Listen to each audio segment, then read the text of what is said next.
నమస్కారం. తీర్థయాత్ర కార్యక్రమానికి స్వాగతం. శ్రీనివాసుడి సత్కృప అనంతమైన నిధి. ఆ దివ్య జలనిధిలో భక్తులందరూ తనివి తీరా ఓలలాడవచ్చు.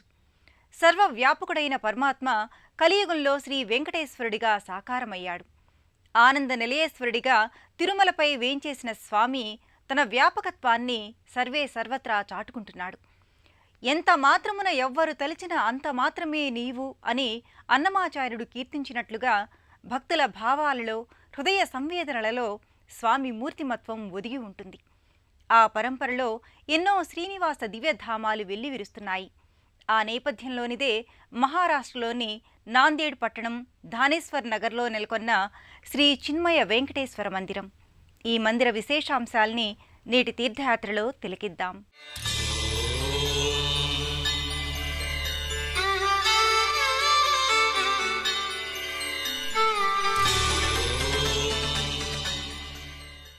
శ్రీవేంకటాచలాధీశం శ్రీయాధ్యాసిత వక్షసం శ్రితచేతన మందారం శ్రీనివాసమహం భజే. శ్రీనివాస మహాప్రభువు సమస్త చరాచర జగత్తుకి ప్రభువు, సర్వాధారుడు, సనాతనుడు, ఆశ్రిత భక్తజన వత్సలుడు, లక్ష్మీదేవిని తన హృదయ స్థానంలో నిలుపుకున్న లక్ష్మీ మనోహరుడు. పాపపంకిలమైన ఈ కలియుగాన భక్తజనులనుద్ధరించడానికి, వారికి మార్గనిర్దేశనం చెయ్యడానికి దివి నుంచి భువికి దిగి వచ్చిన భక్తజన పక్షపాతి. అలాంటి శ్రీవేంకటేశ్వరుడు తిరుమలపై యుగయుగాలుగా వర్ధిల్లుతూ భక్తుల సకల మనోభీష్టాల్ని సాకారం చేస్తున్నాడు. ఆ పరంపరలో శ్రీనివాసుడి దివ్య కరుణ తిరుమల నుంచి సర్వత్రా ప్రసరించింది. దేశవ్యాప్తంగా ఎన్నో రాష్ట్రాలలో శ్రీవారి ఆలయాలు, మందిరాలు సాకారమయ్యాయి. ఆ పరంపరలోనిదే మహారాష్ట్ర నాందేడ్లోని ధానేశ్వర్ నగర్లో నెలకొన్న చిన్మయ మిషన్ వారి సౌజన్యంతో కొనసాగుతోన్న శ్రీవేంకటేశ్వర స్వామివారి మందిరం. సువిశాలమైన ప్రాంగణంలో, ప్రశాంతత పరిమళించే దివ్యస్థలిలో ఈ మందిరం గోచరమవుతున్నది. శ్రీవేంకటేశ్వరుడి రూపం ఎక్కడ కొలువుదీరినా ఆ స్థలం ఇలా వైకుంఠమే. ఆ సన్నిధి ప్రత్యక్ష తిరుమలే. మొదటి అంతస్తులో ఉన్న మందిరానికి వెళ్లడానికి దిగువ నుంచి మెట్ల మార్గం ఉంది. మందిర అగ్రభాగాన గాలిగోపురం విరాజిల్లుతోంది. మెట్ల మార్గం పైభాగాన జయ విజయుల ప్రతిమలు ఆకట్టుకుంటాయి. చలువరాతి ముఖమంటపంతో, స్వచ్ఛమైన పరిసరాలతో, ఆహ్లాదకర వాతావరణంలో, మనస్సును సేదదీర్చే కట్టడాలతో ఈ మందిరం ఓ రసార్ణవమైన దృశ్యాన్ని ఆవిష్కరిస్తుంది. సకల భువన భాండాల్ని పరిపాలించే కలియుగానికి అధినాయకుడు శ్రీ వెంకటేశ్వరుడు. తిరుమలేశుడు తన్మయ రూపుడిగా భక్తుల్ని తరింపజేయడానికి అలవైకుంఠం నుంచి ఇలకు దిగివచ్చాడు. నాందేడ్లోని ధానేశ్వర్ నగర్లో నెలకొన్న ఈ మందిరంలోని గర్భాలయంలో స్వామి సమ్మోహనాకృతి నవనమోన్మేషంగా ప్రకటితమవుతుంది. 12 అడుగుల భారీ విగ్రహాకృతిలో సౌందర్యమంతా పోతపోసినట్టుగా శ్రీవారి దివ్యమంగళ విగ్రహం భక్తుల ముంగిట సాకారమవుతుంది. శ్రీ పద్మనాభ పురుషోత్తమ వాసుదేవ వైకుంఠ మాధవ జనార్దన చక్రపాణి శ్రీవత్స చిహ్న శరణాగతి పారిజాత అంటూ శ్రీవేంకటేశ్వరుణ్ణి ఎన్నెన్నో పేర్లతో భక్తులు ఆర్తిగా కీర్తిస్తారు. ఏ పేరుతో పిలిచినా స్వామి స్పందిస్తాడు. భక్తుల మొరల్ని ఆలకిస్తాడు. తిరుమలలో ఉన్న రూపం ఎక్కడ ఉన్నా అది శ్రీవారి దివ్యమంగళ ఆకృతే. అందుకు నిదర్శనమే నాందేడ్లోని ధానేశ్వర్ నగర్లో ఉన్న ఈ మందిరం. గర్భాలయంలో దివ్య సమ్మోహన రూపంలో స్వామి గోచరమవుతాడు. సంపూర్ణ అలంకార యశస్సుతో సర్వతేజోమయ సౌందర్యాత్మక నిధిగా స్వామి దర్శనమిస్తున్నాడు. వరాహ పురాణంలో శ్రీనివాస వైభవాన్ని వర్ణించిన రీతిలో శ్రీవేంకటేశ, నువ్వు లక్ష్మీదేవికి నివాసమైన లక్ష్మీ నిలయేశుడివి, సద్గుణ సముద్రుడివి, సంసారసాగరాన్ని తరింపజేయడానికి విచ్చేసిన పుణ్యరాశివి, వేదాంత వేద్యుడివి, భక్తులకు సత్వరం స్వాధీనమయ్యే పరమదయామూర్తివి అంటూ స్వామిని వివిధ రీతుల్లో కీర్తిస్తారు. సంసారసాగర సముత్తరణైకసేతో అని స్వామిని శ్లాఘిస్తారు. సంసారం అనే సాగరాన్ని జయప్రదంగా, శుభప్రదంగా అధిగమించడానికి శ్రీనివాస మహాప్రభువు దారిదీపమై భాసిల్లుతున్నాడు. అలాంటి మహా తేజో విరాజితుడైన స్వామి ఈ మందిరంలో సర్వజనాకర్షణమూర్తిగా, సమస్త సన్మంగళప్రద స్ఫూర్తిగా తేజరిల్లుతున్నాడు. 12 అడుగులలో దర్శనమిచ్చే పావనమూర్తిగా శ్రీనివాసుడు ఇక్కడ శోభిల్లుతున్నాడు. మందిరం అంటే మనసును మురిపింపచేసేది, ఆలయం అంటే ఆత్మను లయం చేసే సన్నిధి. మనోమందిరంలో పరమాత్మను నెలకొల్పుకుంటే ప్రతి మది మందిరమవుతుంది. మేలిమి చక్కదనంబుల ఘన యశస్సు రారాజుగా శ్రీనివాసుడు ఈ మందిరంలో కొలువుదీరి ఉంటాడు. భక్తుల ఆకాంక్షల్ని నెరవేర్చటానికి నేను సదా సిద్ధం అనే రీతిలో స్థానకమూర్తిగా శ్రీనివాసుడు సుందర సుమనోహరుడిగా తేజరిల్లుతున్నాడు. ఎందరో భక్తుల పుణ్యఫల విశేషంగా స్వామి రూపం గోచరమవుతుంది. శ్రీనివాసుడి రూపంలోనే ఎంతో మహత్తు ఉన్నది. ఎంతటి వారినైనా ఆకర్షించే దివ్యరూపం శ్రీనివాసుడి మంగళరూపం. ఆ పరంపర ఈ మందిరంలో కూడా కొనసాగింది. సాలగ్రామ శిలా శోభితంగా అలరారుతోన్న ఈ మూర్తి హృద్యమైన అలంకారిక శోభకు మారుపేరుగా నిలుస్తోంది. నీ రూపమది నిక్కమైనది, నీ అనుగ్రహమది నా జన్మ చరితార్థము చేయునది, నీ దర్శనమది సకల సన్మంగళకారకమది అంటూ సంకీర్తనాచార్యులు స్వామి వైభవాన్ని వివిధ రీతుల్లో కీర్తించారు. తథాస్థం మ్రియమాణం తు కాష్టపాషాణ సన్నిభం అహం స్మరామి మద్భక్తం నమామి పరమాంగతిం. ఎవరైతే అంత్యవేళలో నన్ను స్మరిస్తారో వారు నన్నే చేరుకుంటారని భగవద్గీతలో శ్రీకృష్ణ భగవానుడు పేర్కొన్నాడు.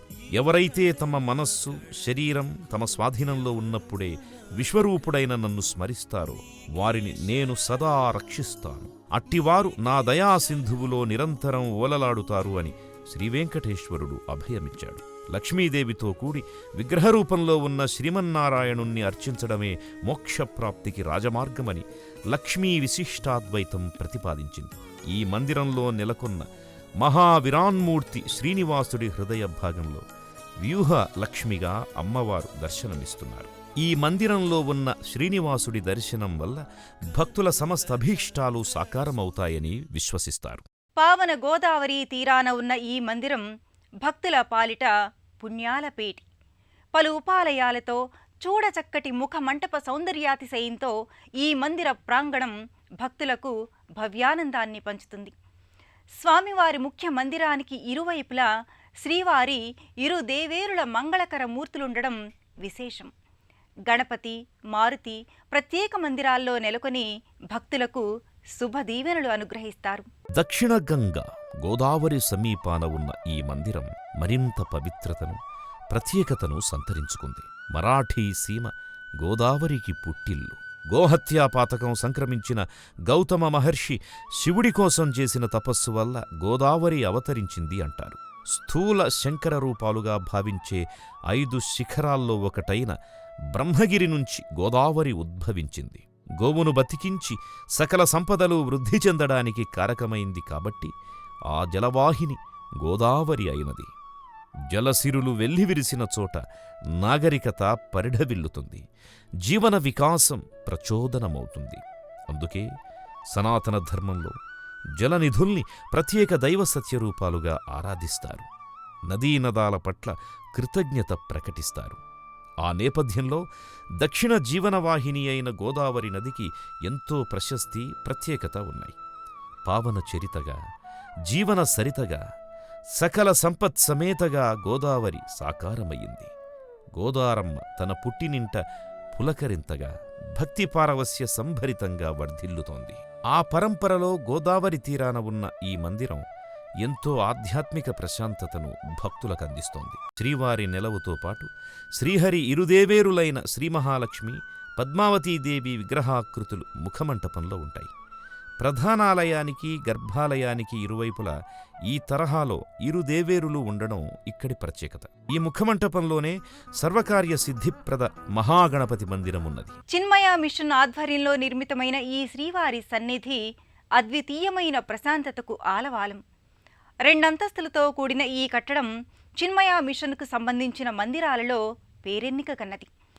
ఈ సంస్థకు సంబంధించిన ఆధ్యాత్మిక గురువులెందరో ఈ మందిరాన్ని సందర్శించారు.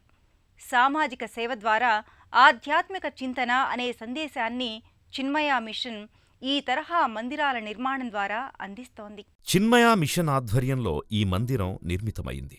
మందిర నిత్య వ్యవహారాలు ఈ సంస్థ ఆధ్వర్యంలోనే కొనసాగుతున్నాయి. దేశవ్యాప్తంగానే కాక ప్రపంచవ్యాప్తంగా కూడా చిన్మయ మిషన్ ఎన్నో మందిరాలు, ఆలయాలు, ఆధ్యాత్మిక కేంద్రాల్ని నిర్మించి నిర్వహిస్తోంది. ఆ పరంపరలోనే ఈ మందిరం కూడా ఆవిష్కారమైంది.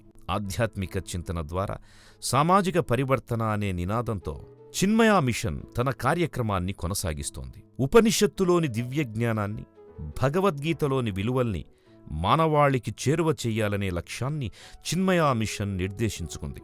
చిన్మయానంద సరస్వతి ఈ సంస్థను స్థాపించారు. ఆ తరువాత స్వామి స్వరూపానంద నేతృత్వం వహించారు. తేజోమయానంద సరస్వతి, చిదానంద సరస్వతి వంటి ఆధ్యాత్మిక గురువులు ఈ సంస్థ అభివృద్ధికి కృషి చేస్తున్నారు. సత్యం, ధర్మం, శాంతి, ప్రేమ అనే సూత్రాల ప్రాతిపదికగా విశ్వశాంతిని నెలకొల్పడానికి చిన్మయ మిషన్ అనేక కార్యక్రమాలను నిర్వహిస్తోంది. ఆ నేపథ్యంలో సాకారమైనదే నాందేడ్ శ్రీవెంకటేశ్వర స్వామివారి మందిరం. ఈ మందిర దర్శనం భక్తులందరికీ ఆధ్యాత్మిక ఆనందాన్ని, మానసికోల్లాసాన్ని అందిస్తుంది. సకల మనోకామ్యాల్ని నెరవేరుస్తుంది. నిగమాగమ సంవేద్యుడు, సకల భక్తకోటి ఆరాధ్యుడు శ్రీ వెంకటేశ్వరుడు. అందరి హృదయాలలో వెలిగే పరంజ్యోతి పరమాత్మ శ్రీనివాసుడు. అభయవరద హస్తాల్ని ప్రదర్శిస్తూ నన్ను సేవిస్తే అభయం, నన్ను ఆశ్రయిస్తే మీకు వరప్రదాయకం అనే సందేశాన్ని శ్రీవారు తన మూర్తిమత్వం ద్వారా అందిస్తున్నారు. ఆ శ్రీనివాస పరబ్రహ్మకు వందనాల్ని సమర్పించుకుందాం. మరో క్షేత్ర సందర్శనంతో మళ్ళీ కలుసుకుందాం.